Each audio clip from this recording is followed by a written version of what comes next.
Physically, it's definitely different, not having that substance in my body on a constant basis.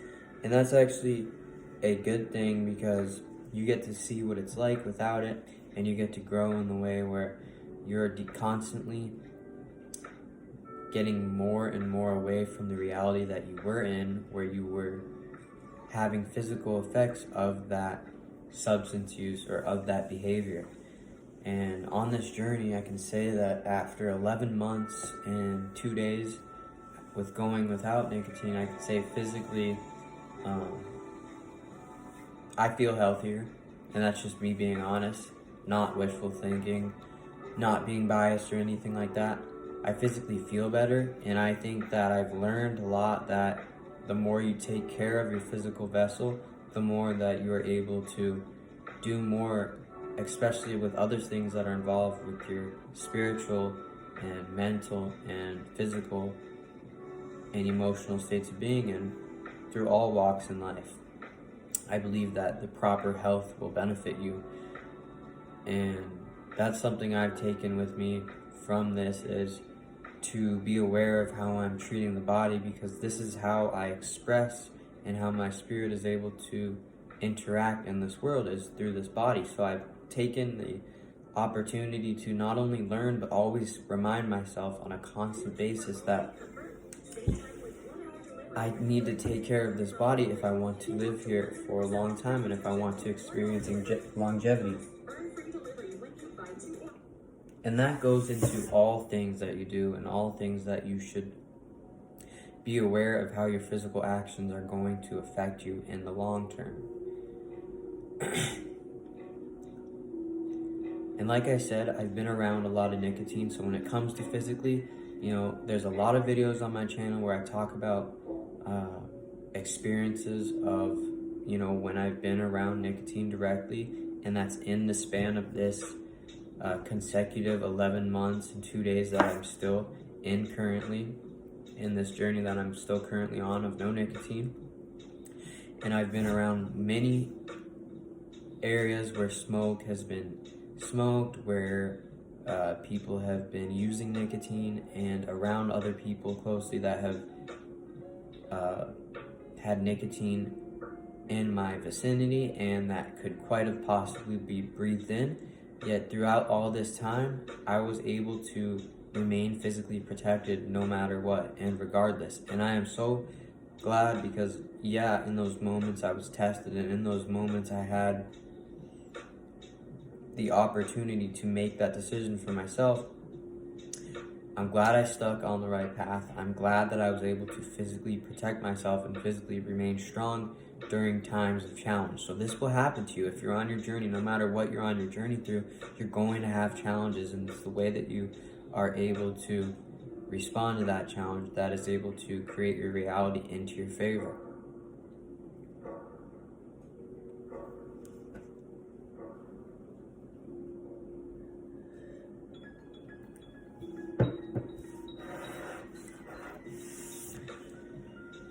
So physically, how you interact and what that means for your reality has definitely been something that I've been reminding myself of, and especially when I'm around stuff like that, when I'm around people that are doing the substance that I got rid of, in this case it's nicotine.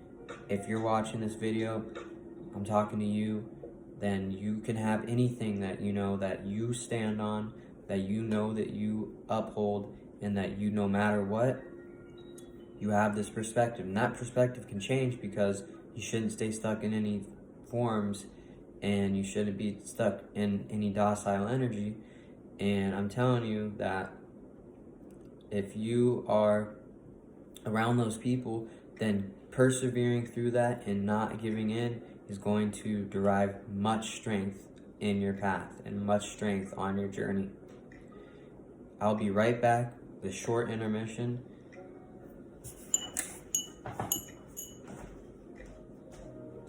After a short intermission.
All right, so that is physically. We already covered mentally, we covered physically. Now I'm going to move on to spiritually. And this whole journey has been a spiritual journey for me. And telling you right out that I knew that there needed to be something to grow in my spiritual state of being, and um, in my life, I knew prior to quitting that there needed to be some serious change. Something needed to be let go in order for me to reign in a new era spiritually. And I just remember trying to connect, trying to have that spiritual connection, or just that clairvoyance to be able to be aware of that spirituality, and just wasn't there. And so I had to look at the physical actions, I had to look at my desires and what I was into and what I was giving all my energy to and all my spiritual belief and all my spiritual power. And it turns out I was justifying everything I was doing with then this feeling of, oh, I'm always being comforted, I'm always being cared for. And this was just because of the abusive actions. I felt that even though it was just physically what I was doing to my body with the nicotine, that's why I tie it into all these states of being with the physical, mental, emotional, and spiritual states of being, because there's even more beyond that you can experience when it comes to these substances. And that's just physically that I knew that I needed to change something. And that helped me to spiritually be more aware and spiritually make progress and make growth and be able to expand spiritually, and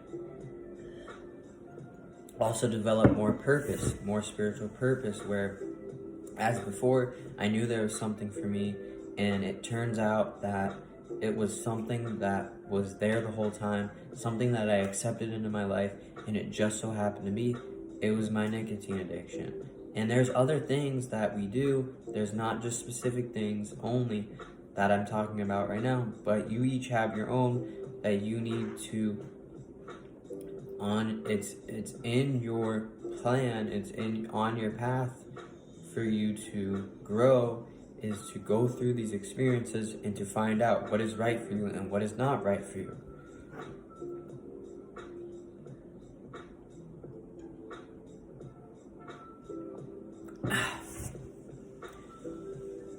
And as well as, even when I see other people that are continuing on, I just see it as, okay, these people I'm seeing, they're at a different point of their life spiritually, they're at a different point of their life physically, they're at a different point of their life emotionally, they're at a different point of their life mentally than you are right now. You have to remind yourself, look at your past, you experienced that, take with that what you can and bring that into the present moment and use that in future experiences to come. Don't hark on what you want to do right now, because you already experienced that. Remind yourself, you did that, you've grown from that. So all you need to do is to embrace your own spiritual path and stay in your lane, knowing that what's right for you is right for you. What's right for someone else is not going to be what's right for you. And that's spiritually something that I've deeply learned when it comes to this journey. And now emotionally, what have I experienced, and what can one experience, and what can one expect to experience emotionally, in the emotional state of being, when it comes to going on a journey of not using an addiction, not using a substance, or not having an addiction, or not partaking in an addiction, or a behavior that's toxic towards yourself. All those things that I'm saying, you're automatically thinking like, yeah, that kind of stuff would probably give you like negative emotions.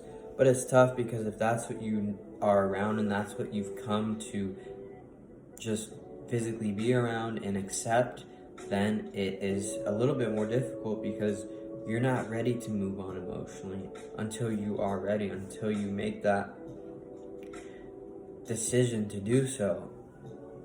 Will you be ready to move on emotionally and I know that for sure. Um, People that have the nicotine addiction, people that have any addiction that you are aware of, that you're spectating or anything like that, they are normally not the most emotionally stable people. And that's particularly because they derive emotional fulfillment out of a being and a device, not a being, but a device that is being outside of them, and that is not something that they're deriving internally, for example, through their experiences in life, but it rather is a genetically modified device, a GMD, that they are carrying around with them, allowing them to feel a great way at all times. And that is not the only thing I see, but I also see emotionally that they are in search of emotional validation, where not out of the gate, but through body behavior and through recognizing how someone acts and how it works. Well, emotionally, it seems as if addicts are an extremely damaged emotionally, because, well, they are taking part and taking actions in activities that are negative, activities that are self-abusive, that are self-harming, self-damaging, and they just don't know it, and because they're not strong enough to stop themselves from doing that. And power to you if you're in this situation. You can do this. You just got to know that you have the power to do what's right for yourself, and you should be fine.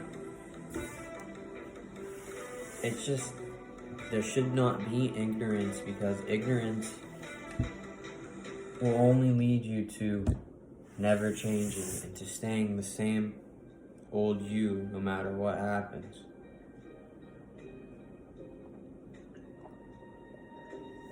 Which is a good thing a lot of times, to not be changed by other things that shouldn't change you, but it is to change for the better. And that is emotionally a responsibility that you have to, well, be responsible of that state of being and to take care of yourself, because you have to take care of yourself in order to get along with other people. You have to take care of yourself in order to continue existing in this life and continue experiencing in this life. And that's just a little bit about, how this journey has gone. 11 months and 2 days as of now without nicotine, and I'm staying on this journey, through all and through the thick of it. We are going strong. Power to you guys on your journey. I would love it if you guys would show some support and, spread the word, spread consciousness, spread the knowledge with the correct intentions, and the intentions that are solely for the betterment of our reality and the betterment of our existence. I'll see you guys in the next one. That's it for the 11-month and 2-day check-in.